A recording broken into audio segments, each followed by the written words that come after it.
In Silicon Valley, people don't invest in what already exists. They invest in what could exist. That belief created Apple, Google, Tesla. But sometimes, it creates something else, a dream so powerful that nobody dares to question it.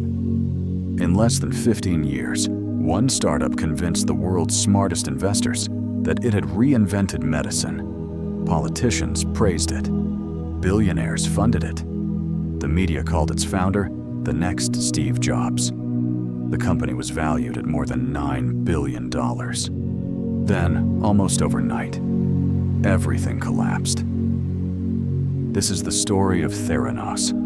The story begins in California. A young student believed she could change healthcare forever.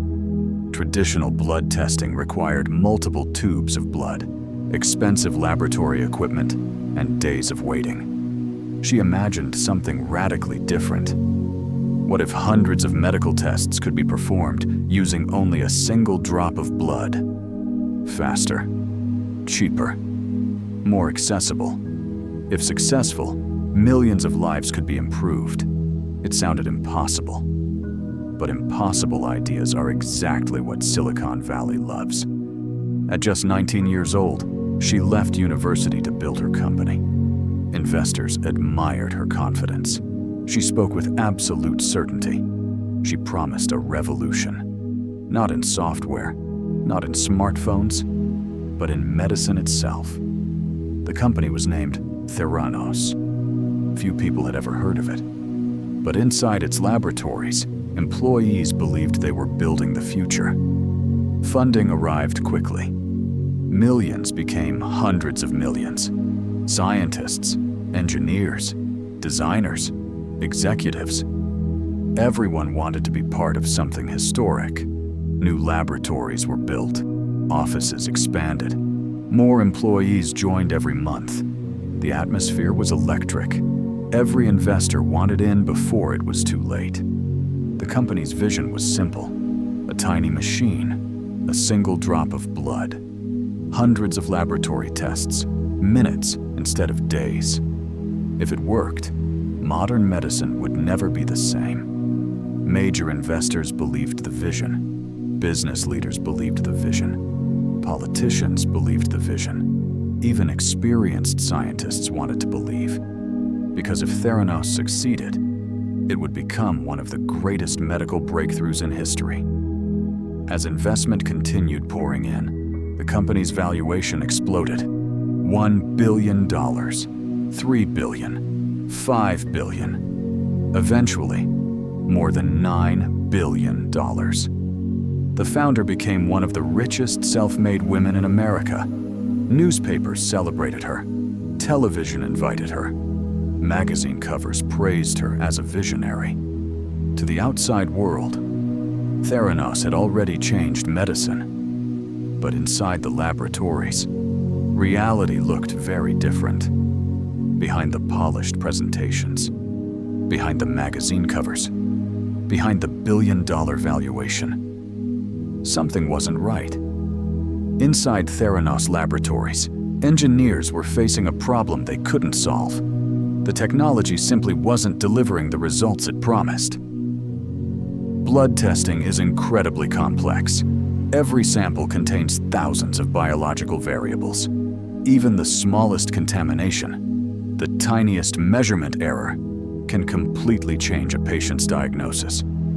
The challenge was far greater than anyone outside the company realized. Employees worked day and night. Weekends disappeared. Holidays meant nothing. Teams were under enormous pressure to make the machines work.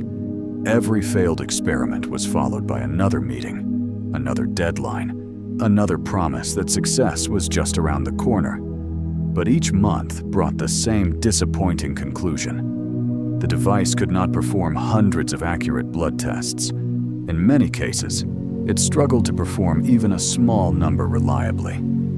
Engineers suggested redesigning the system. Scientists proposed slowing development.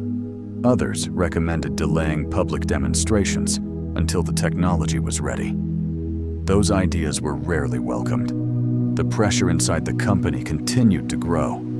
Deadlines became more aggressive. Expectations became impossible. Failure was no longer viewed as part of innovation. It became something employees were expected to hide. Theranos developed an unusually secretive culture. Teams were separated from one another. Employees often had no idea what colleagues in neighboring departments were working on. Information was tightly controlled. Questions became increasingly uncomfortable.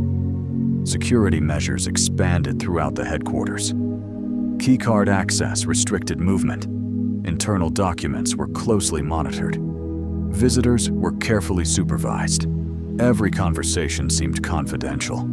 Some employees began asking difficult questions. Why weren't the machines producing consistent results? Why were demonstrations carefully controlled?